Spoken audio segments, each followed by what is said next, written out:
Aku nampak macam kau tak pandai nak air, jadi aku nak tolong. Panas dia.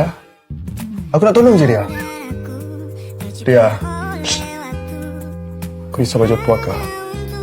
Okay? Kemas. But could be better. Can you stop complaining? Saya dah lambat ni. Nanti kalau saya lambat, bos saya marah. Kalau bos saya marah, habis rosak semua markah keharian saya. Kau lupa ke bos kau siapa? Bos kau ni suami kau yang sah. Jadi bos kau boleh je bagi makan lebih pada kau. Kalau kau nak makan lebih, tunggu ada buat ni. Tidak, Ariel. Kedutlah baju aku, Ria. Salah siapa? Kau gosok balik. Salah siapa? Kata pandai gosok baju. Apa yang berlaku seterusnya terpulang kepada anda. Elevate. Layari pautan di profil.